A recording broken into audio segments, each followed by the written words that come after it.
ఆంధ్రప్రదేశ్ రాష్ట్ర వ్యాప్తంగా ఉన్న విద్యార్థుల తల్లులకు ప్రభుత్వం అదిరిపోయే శుభవార్తనైతే అందించింది. ఎప్పుడెప్పుడు అని ఎదురు చూస్తున్న తల్లికి వందనం పథకం నిధుల విడుదలకు ఎట్టకేలకు ముహూర్తం ఖరారైంది. రాష్ట్ర వ్యాప్తంగా ఉన్న పాఠశాల విద్యార్థుల తల్లుల బ్యాంకు ఖాతాల్లోకి రేపు అంటే బుధవారం ఉదయం నుంచి నగదు జమ కానుంది. ఈ మేరకు రాష్ట్ర విద్యాశాఖ అన్ని రకాల ఏర్పాట్లను కూడా పూర్తి చేయడం జరిగింది. గత కొన్ని రోజులుగా ఈ పథకం అమలుపై వస్తున్న రకరకాల ఊహాగానాలకు ప్రభుత్వం ఈ ప్రకటనతో పూర్తిగా చెక్ పెట్టింది. పాఠశాల విద్యను అభ్యసించే ప్రతి పేద విద్యార్థికి పటిష్టమైన ఆర్థిక భరోసా అందించాలనే ఉద్దేశంతో ప్రభుత్వం అత్యంత ప్రతిష్టాత్మకంగా ఈ కార్యక్రమాన్ని అమలు చేస్తూ ఉంది. అర్హులైన విద్యార్థులకు ప్రభుత్వం ప్రతి ఏటా 15,000 రూపాయల చొప్పున ఆర్థిక సాయం అందించనుంది.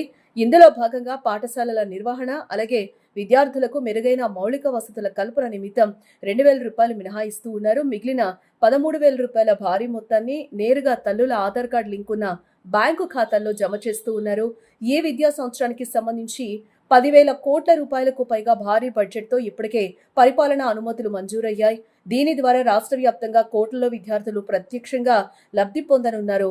పాఠశాల విద్యార్థుల చదువులకు ఎలాంటి ఆర్థిక ఇబ్బందులు రాకూడదనే ఏకైక లక్ష్యంతో ప్రభుత్వం ఈ భారీ నిధులనైతే కేటాయించడం జరిగింది.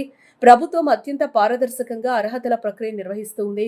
ఇందులో భాగంగా గ్రామ మరియు వార్డు సచివాలయాల్లో ప్రత్యేకంగా అర్హత జాబితాలను అధికారులు అందుబాటులో ఉంచారు. ఒకవేళ ఎవరి పేరైనా ఈ జాబితాలో లేకపోతే లేదా ఏవైనా అభ్యంతరాలుంటే స్థానిక ప్రజలు ఆగస్టు 3వ తేదీ వరకు అధికారులకు ఫిర్యాదు చేసే అవకాశం కల్పించారు. ప్రజల నుంచి వచ్చిన దరఖాస్తులను అధికారులు పరిశీలిస్తారు. ఆగస్టు 10వ తేదీలోపు క్షేత్రస్థాయి పరిశీలనను పూర్తిగా ముగిస్తారు. అలాగే మొదటి తరగతితో పాటు ఇంటర్మీడియట్ మొదటి సంవత్సరంలో కొత్తగా చేరే విద్యార్థుల వివరాలు నమోదు చేయడానికి ఆగస్టు 25వ తేదీ వరకు కూడా తుది గడువు ఇచ్చారు. ఆ తర్వాత పూర్తి స్థాయిలో అర్హత సాధించిన అందరి తల్లుల ఖాతాల్లో ఆగస్టు 30వ తేదీన నిధులు జమ చేయనున్నారు. ఈ పథకం అమల్లో ఎలాంటి సాంకేతిక సమస్యలు తలెత్తకుండా ప్రభుత్వం పగడ్బందీ చర్యలు తీసుకుంది.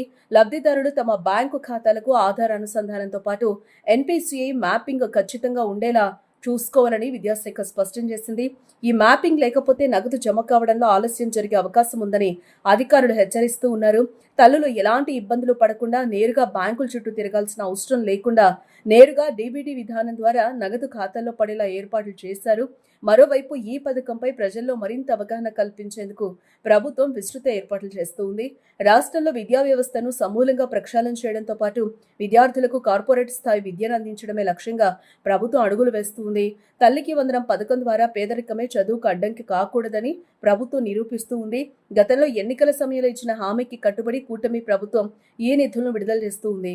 ఈ నిర్ణయం పట్ల రాష్ట్ర వ్యాప్తంగా ఉన్న తల్లిదండ్రులు హర్షం వ్యక్తం చేస్తూ ఉన్నారు. తమ పిల్లల భవిష్యత్తు కోసం ప్రభుత్వం ఇస్తున్న ఈ ఆర్థిక సాయం ఎంతో ఉపయోగపడుతుందని తల్లులు ఆనందం వ్యక్తం చేస్తూ ఉన్నారు. పాఠశాల స్థాయి నుంచే విద్యార్థులను ప్రోత్సహించేందుకు ఈ పథకం ఎంతగానో దోహదపడుతుందని విద్యావేత్తలు కూడా అభిప్రాయపడుతూ ఉన్నారు.